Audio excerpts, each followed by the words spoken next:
Hi everybody, I'm Jeremy Cordeaux. Peter Clayton behind the camera. Who pressed the wrong button? Again. They all look the same, that's the problem. We're ridding ourselves of daylight saving for a while, thank God for that. Now look, don't forget, I hate needles, but don't forget to get your flu needle. It could be a very, very bad season, I'm told. A lot of pain, totally avoidable. Happy birthday to Ford, 100 years old. The man who invented the assembly line, Henry Ford, and changed the world.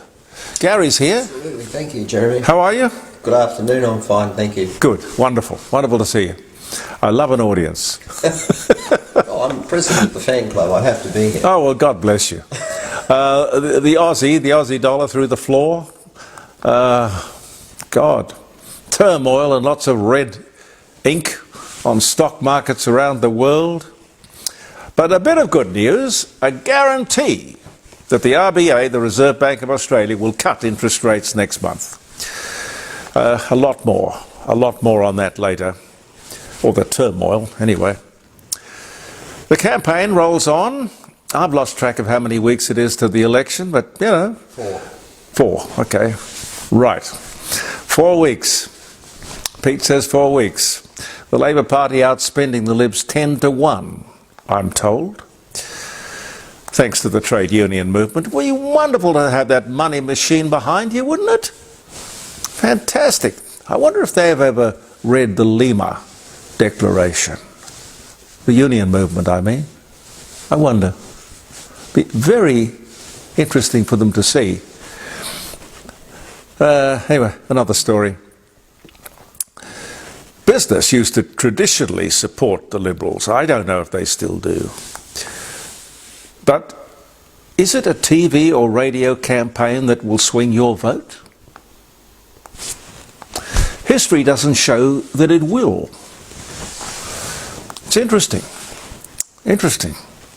I have got great faith in my fellow Australian and his and her common sense. Now, the backdrop to this election is the fact that we have suffered a big drop in our standard of living. The greatest drop in the developed world, ladies and gentlemen. Now, I can't see how they can spin their way out of that. The biggest drop in the developed world in the last 3 years? Now, I'm talking about our standard of living.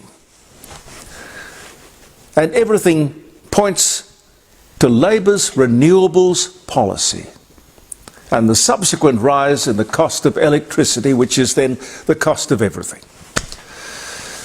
This government is having what I think is going to be regarded in history as their pink bats moment. I think. Gary, do you remember pink bats? I do. Mr. Garrett and pink bats. They're not pink bats, not pink bats this time, but batteries. Same concept. Yeah. You would have thought somebody might have reminded Albo about Kevin 07's killer pink insulation bats, wouldn't you? Anyway, I think it's 2.3 billion taxpayer dollars. A 30% subsidy for household batteries, which we pay, of course, for household batteries to help bring down your power bill. Well, why, sir, Mr. Prime Minister? Why, sir, are they up there? Or hasn't anybody asked you that? It's only a select few who could afford a $10,000, $12,000 battery and then have it installed, which is another $2,000. And frankly, I wouldn't have one in my home. They are plainly dangerous. Much more so than the pink bats, and they killed a few. You must have seen those government-ordered recall ads in the media, where they say, very matter-of-factly, these batteries can cause fires, injury, and even death. Subsidised death. Now there is a There is a campaign strategy. Again, I say to the Prime Minister, at public expense, $2.3 billion, what is the problem you're trying to fix? Australia's contribution to global emissions is nothing, 1.3%. Your job is to look after Australia, not the world, which could take me back to the Lima Declaration, but I won't go there today, I don't have the time. This government's energy policy is wrong and will achieve nothing except increasing our cost of living.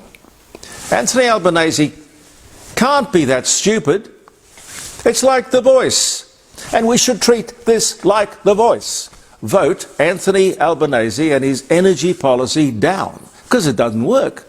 Reject them both. You see, we're the most energy-rich country in the world. Since Labor came to office 3 years ago, we have gone from the cheapest power to the most expensive, which coincides exactly with our cost of living problems. This is no coincidence.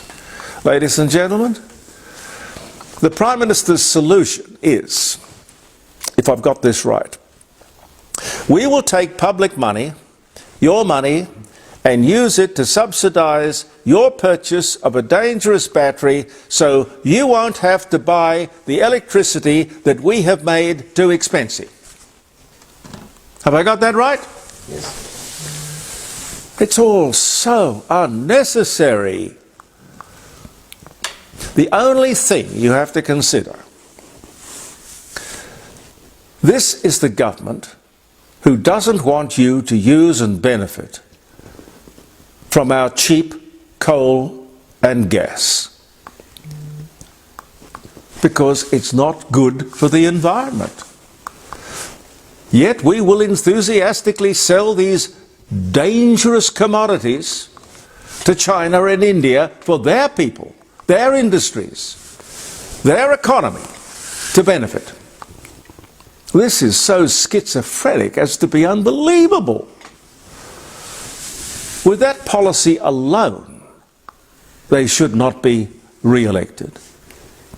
It's just so dumb. And again, we have a government initiative like the NDIS, I'm talking about the batteries, which is not means tested, which is silly because the subsidised batteries designed to help the battler who won't be able to afford one, I would suggest it would be only the wealthy few who could. You'll be subsidising millionaires. We all will. Why don't they think these things through? And why do we not have an opposition who is smart enough to grasp what I am saying and make that public? Articulate it. I love the way all the people in the government talk constantly about the world of change. The world and how it is changing. Whether it's trade or politics, science, economics. They talk about how we must adapt and accept and embrace and take advantage of change. But the same people can't apply that common sense to the climate. You don't bankrupt yourself to achieve nothing unless you are a total idiot. You may join the dots yourself. And I don't know, Gary, if you saw the Spotlight program on 7, but I know Pete did. The Spotlight program on Channel 7 on Sunday night was a considerable eye-opener. As you may know, I'm no fan of electric cars. The whole program was an expose on the subject. The electric car, a personal way in which we can all help to save the planet. What absolute bulldust. According to the program, electric cars, promoted to be green and clean and good for the environment, are anything but. The whole thing is an expensive con. Just like the whole climate crisis thing. The Greens, the Labour Party, nowhere to be seen. I haven't heard any Liberals since Sunday talking about it either. Actually, it's a lot worse than this. It is. I'll tell you why it's worse. This government, the Labour government, is giving $100 million of our money to subsidise, to get people into these electric cars. Chris Bowen should go immediately. Should be publicly sacked. It's a joke and a disgrace. We should have nothing to do with an industry that destroys rainforests, ruins lives,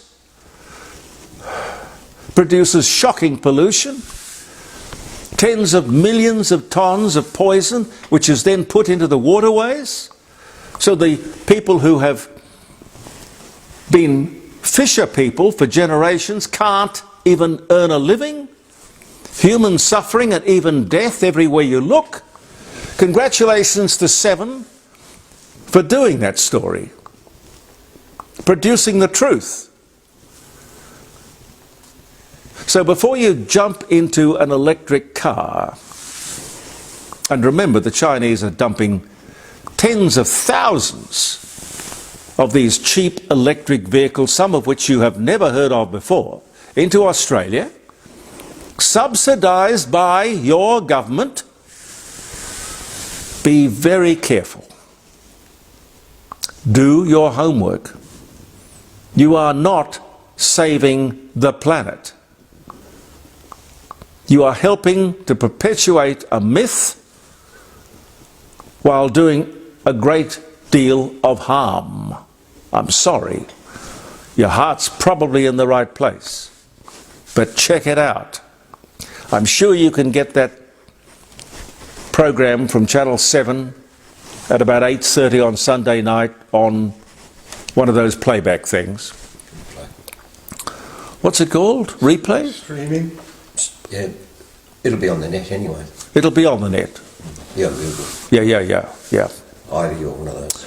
I was watching, speaking of television, I was watching The Insiders, and I saw Penny Wong on The Insiders.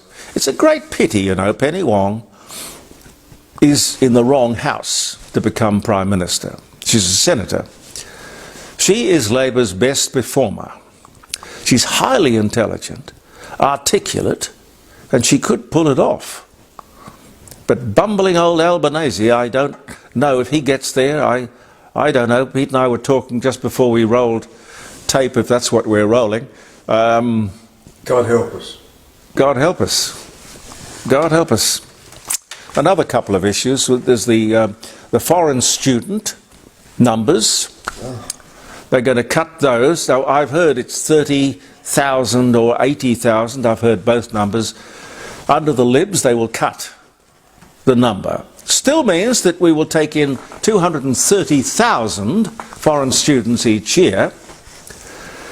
But just wait for the education industry to start screaming if they're not doing it already. Universities are like doctors' surgeries.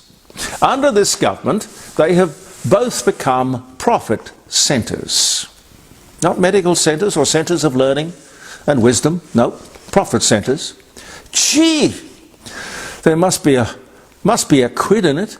If you look around Adelaide, for example, building after building after building after building is owned or leased by either Flinders or Adelaide universities.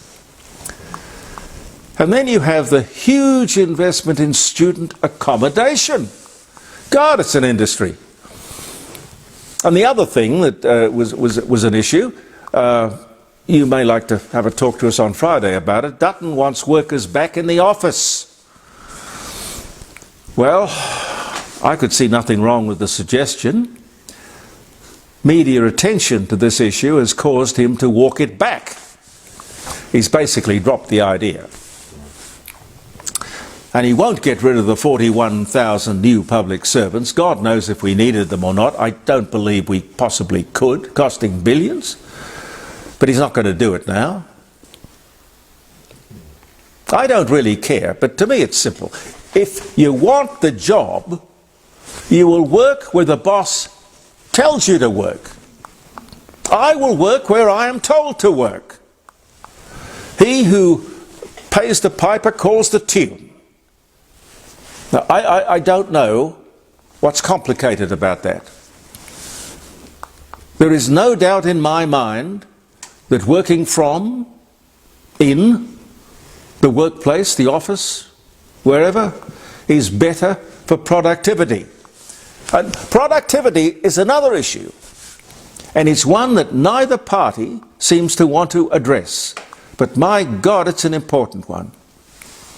But if you want to get into it, and maybe this is not the time or place, because it's a big subject, the crazy business of moving millions of people every morning and every evening in every city, from the burbs to the city, in and out, every day, 5 days a week.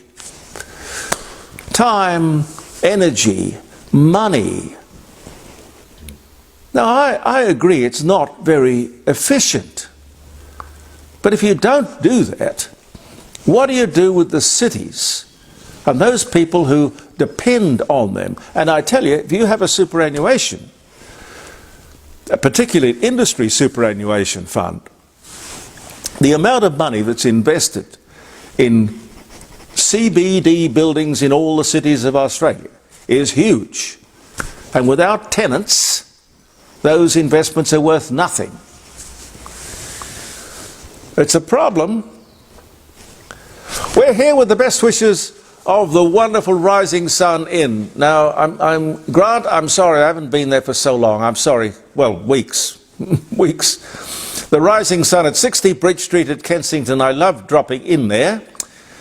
You can ring them on 8333 0721. In fact, it's a good idea to do that because they do get booked out, and you should make sure, because they're not open for every lunch and every dinner. Talk to Grant or Jackie. They will really look after you at the Rising Sun Inn, regularly chosen as the best pub or inn in South Australia.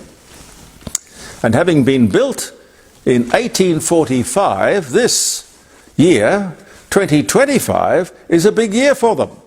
And our other wonderful sponsor is Jim Elder Fine Art Gallery in Melbourne Street, North Adelaide. With a big auction coming up, he has 4, sometimes 5 a year. You'll find him at 106 and 110. 2 beautiful buildings. One of them is a church with 2 great big bronze lions at the front door. It's quite something, Jim. You can talk to Jim Elder or his lovely wife Helen on 08 if you're out of town, because he has people all over Australia, if not the world. I know he has people all over the world buying paintings through his auctions, but if you are looking to get an appraisal, 088 267 2869. They're inviting people to submit notable paintings for the first of their 4 auctions for this year. I spoke to Jim, when was it? Was it last Friday or the Friday before? Around the dining room table. Anyway, he said they were timing the auction for after the election. And Pete tells me it's, 4 weeks away? Yeah. Yeah. The stock markets of the world are in turmoil. Between $6 and $7 trillion. What's $1 trillion, Pete? What is it, 1,000 million? Oh, So it's 1 with 12 noughts after it. In this case, it's 6 or 7 with 12 noughts after it. It's a lot of red ink wiped off. Now, I know that sounds horrific, But in fact, it basically means that the gains of the last couple of years, probably more like the last 12 months, have gone for the moment. Now, I'm not qualified to give financial advice to anyone, even myself. But you're only going to lose if you panic. This goes for our superannuation funds as well. You will only lose if you panic and sell. Losses will then be crystallized. I'll bet Trump is watching the markets very closely, and the polls. He's a populist. People may see this turmoil, of course, as a buying opportunity, which indeed, in some cases, if you take the banks, I can understand there being a hit from, say, the miners, because people might think, well, if China's going to be affected, they won't be buying so much iron ore or coal or whatever. But why would the banks be sold down? I don't get that. Anyway, the most important point is this. I don't believe there has ever been a moment in history when the stock market or the stock markets of the world have failed to bounce back to a level higher than the highest previous point. Ever. Now, if you can go by history, I think you can trust history. We have to learn from history. I sat through the entire speech that Donald Trump gave in the Rose Garden, and what he said made perfect sense to me, interpreted differently in other parts of the world, because clearly other people have other interests. Donald Trump's priority is the United States of America. He's only doing what he said he would do. I can't see anything wrong with reciprocal trade agreements. Now, if an American product is subject to a tariff of something like, say, 60% in other parts of the world, it would seem perfectly reasonable for the president to say, you hit us with a 60% tariff and we'll hit you with, well, I'll be generous, one that is half that size. That seems fair. In fact, it could be described as generous. But where his argument seems to fall down is that when a tariff is imposed, it is not the country from which the goods are coming who pays. It is in fact the consumer, your people. Say, for example, Nike have got a factory in Vietnam and they're making shoes, shipping them to America, selling them quite reasonably, inexpensively. So if you impose a tariff on those runners, for many people, they will, in America, become unaffordable. I see what the president is getting at. What he's saying is, don't have your factory in Cambodia or Vietnam, have it in the United States of America, and you won't pay any tariff whatsoever.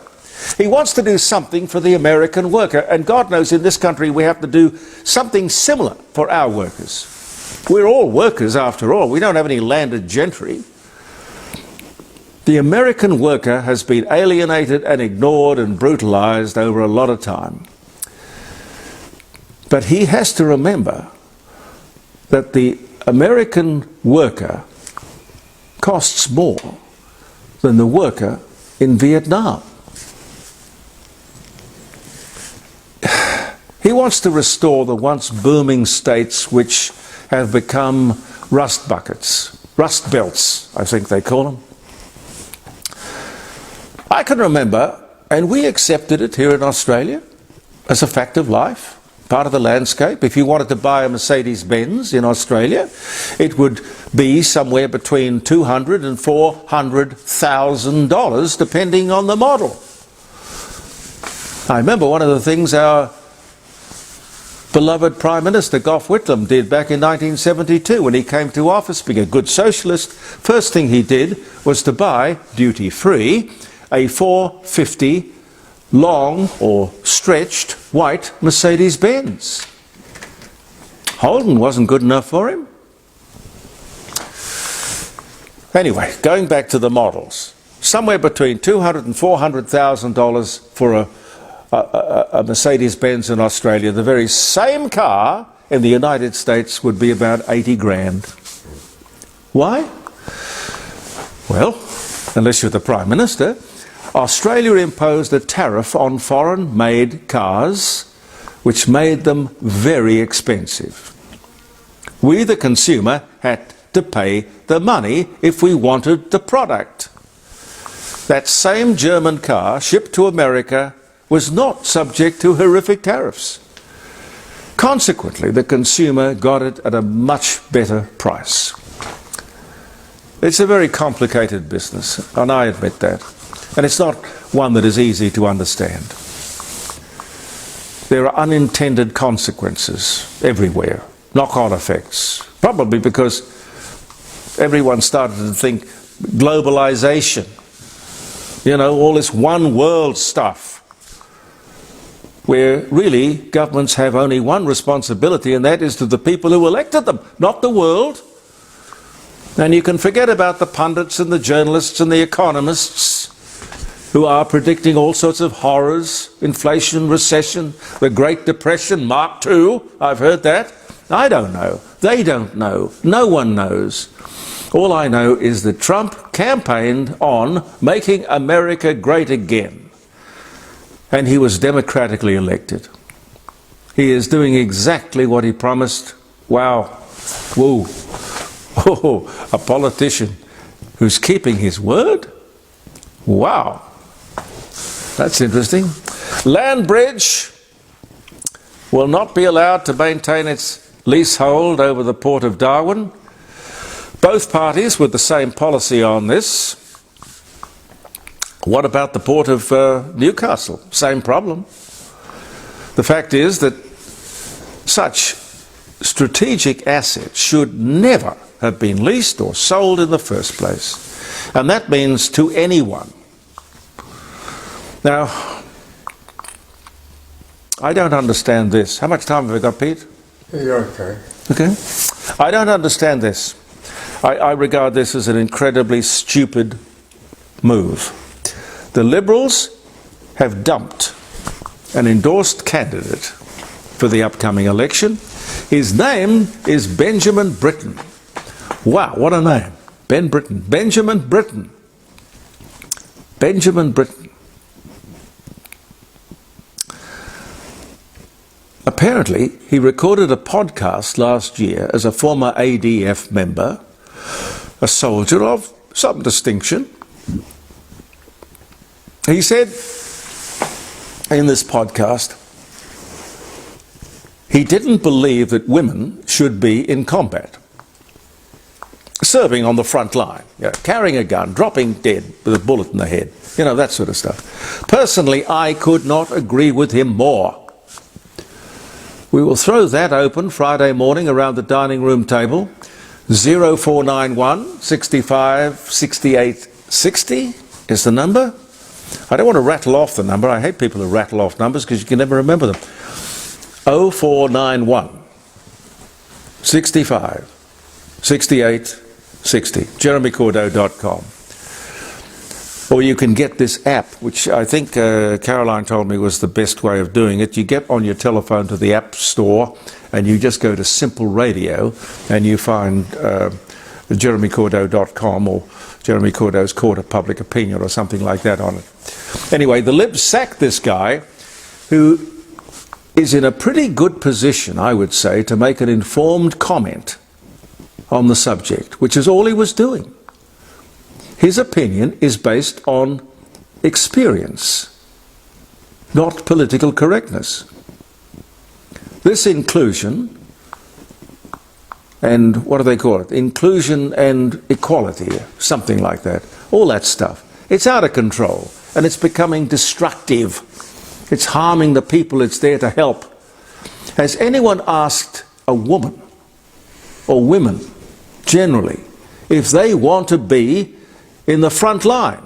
They want to be frontline fighters in combat.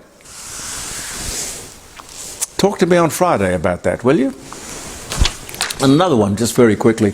Dozens of kids in South Australia, some 22 I believe, have been given gender diversity treatment.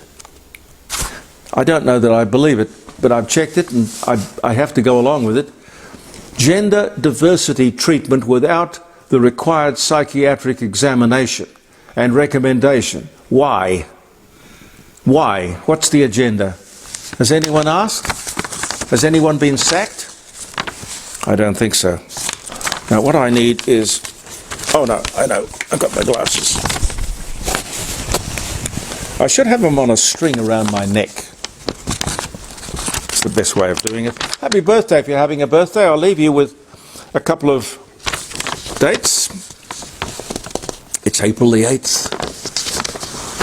Tuesday, April the 8th, and this posting on Facebook will be in place for the entire week through till next week. 1879, milk was sold in glass bottles for the first time. I can remember as a small child the milkman coming around to the house. Pete, do you remember? And there wouldn't be bottles, there would be sort of milk pails on the back of his truck, and you would leave out a saucepan or something, and they would put the milk in the saucepan. That's right. With a bit of gauze or something over the top of it. That's right. And the baker, of course, he was another one. And change next to it. And change next to it, Yep. which would not be touched. That's right. That's right. And the baker had a horse. Indeed. And a horse and cart. Yes. That's the 50s. And the bread, yes, the 50s. Still in the 50s, yeah. And he didn't ride on the truck because the horse knew knew the way. where everyone was.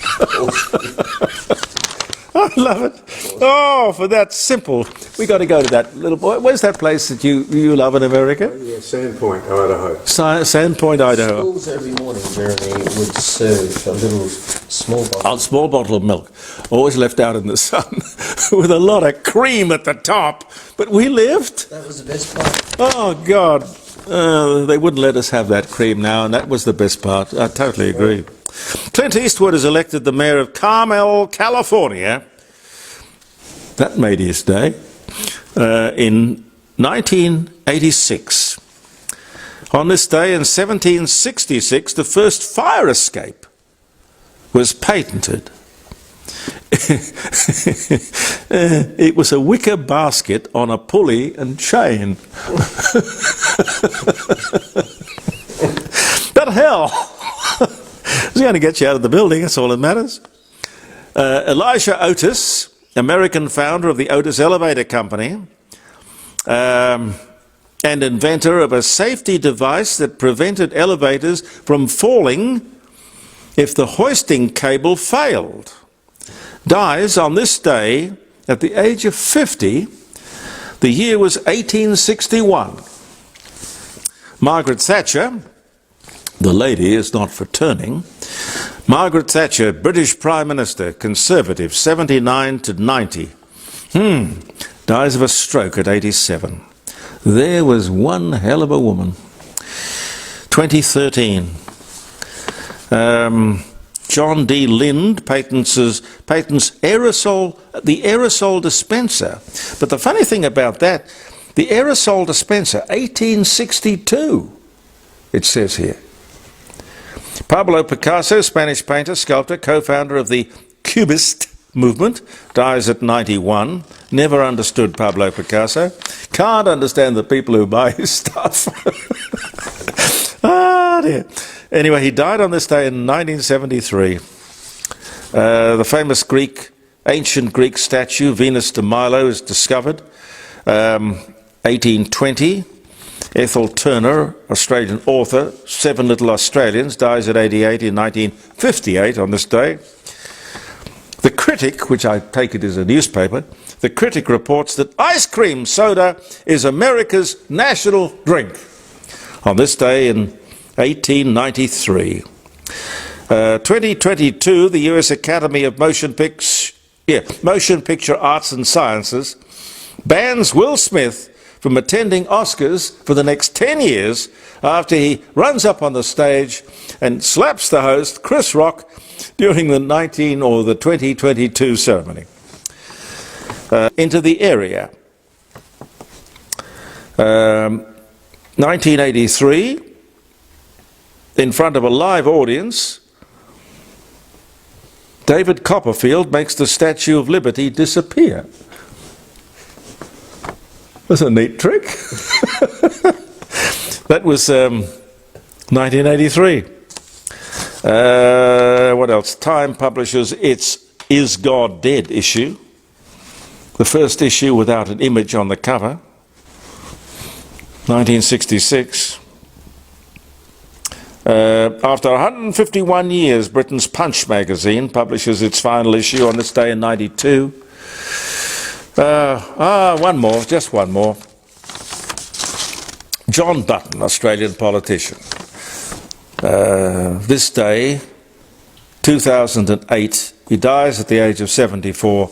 He was the architect of the demise of the Australian car industry, somewhat strangely named as the Button Plan.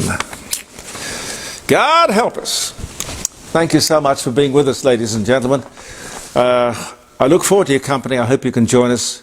JeremyCordeaux.com on Friday morning at 9 o'clock, live streaming from around the dining room table. And we'll be back next Tuesday with another posting on Facebook. And Andy Martin will have the audio of this out on all his podcasts around the place later in the week. Thank you for viewing. Thank you for your support. Thank you, Peter. Gary? Very good. Believe in yourself. I'm Jeremy Cordeaux, and thank you for viewing the Court of Public Opinion.